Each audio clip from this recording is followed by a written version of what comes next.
Anchappalam NSS കരയോഗത്തിന്റെ ആഭിമുഖ്യത്തിൽ മന്നത്ത് പത്മനാഭന്റെ 150ാമത് ജയന്തി ആഘോഷത്തിന്റെ ഭാഗമായി ശ്രീ പത്മനാഭം 2026 എന്ന പേരിൽ ഒരു വർഷക്കാലം നീണ്ടുനിൽക്കുന്ന സാമൂഹ്യ സേവന സംഗമത്തിന്റെ ഉദ്ഘാടനം നടന്നു.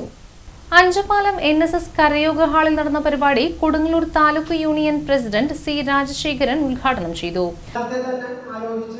നല്ല രീതിയിൽ ഒരു പദ്ധതി നടപ്പിലാക്കാൻ അതിലേറ്റവും സന്തോഷകരമായി തോന്നിയത് നമ്മുടെ അംഗങ്ങളെ സഹായിക്കുന്നതോടൊപ്പം തന്നെ മറ്റുള്ളവരെ കൂടി സഹായിക്കുന്ന ആചാര്യൻ കാണിച്ച ആ ഒരു വഴി നിങ്ങളുടെ ഓർമ്മയിൽ ഉണ്ടാവുമെന്ന് കരുതുന്നു. വൈക്കം സത്യാഗ്രഹത്തോടനുബന്ധിച്ച് സവർണജാഥ എന്നൊരു കാര്യം നടക്കണ്ടായി. 1924 ഒക്ടോബർ 1 ആ ജാഥ വൈക്കത്തിൽ നിന്ന് ആരംഭിച്ച് തിരുവനന്തപുരത്തേക്ക് പോയത്. ലോക ചരിത്രം എടുത്ത് പരിശോധിക്കുമ്പോൾ ഇന്ന് വരെ എല്ലാവരും സമരം ചെയ്തിരിക്കുന്നത് അവർക്കുള്ളൊരു നേട്ടത്തിന് വേണ്ടിയാണ്.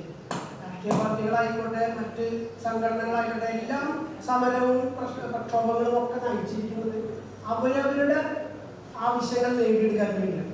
പക്ഷെ സവർണജാഥ എന്ന് പറയുന്ന ആ കാര്യം നമ്മൾക്കൊന്നും നേടിയെടുക്കാൻ വേണ്ടിയിട്ടല്ല, നായർ സമുദായത്തിനൊന്നും നേടിയെടുക്കാൻ വേണ്ടിയിട്ടല്ല. വൈക്കം ക്ഷേത്രത്തിനും ചുറ്റുള്ള ആ വഴികളിലൂടെ അവർക്കും കൂടി സഞ്ചാര സ്വാതന്ത്ര്യം നേടിയെടുക്കണം എന്നുള്ള ലക്ഷ്യത്തോടു കൂടിയാണ് 500 പേര് തുടക്കത്തിൽ വൈക്കത്തിൽ നിന്ന് നഗ്നപാത. പ്രസിഡന്റ് മുരളി നമ്പ്യാർ അധ്യക്ഷത വഹിച്ചു. സെക്രട്ടറി കെ രാമചന്ദ്രൻ സ്വാഗതം പറഞ്ഞു. നമ്മൾ ആദരവ് അർപ്പിക്കുകയാണ്. അതിന് തുടക്കം കുറിച്ചുകൊണ്ട്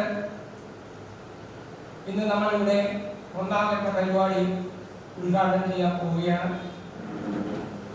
അതിന്റെ നഗരസഭ 31ാം വാർഡ് കൗൺസിലർ KR ദേവിക ചികിത്സാ സഹായ വിതരണം ചെയ്തു.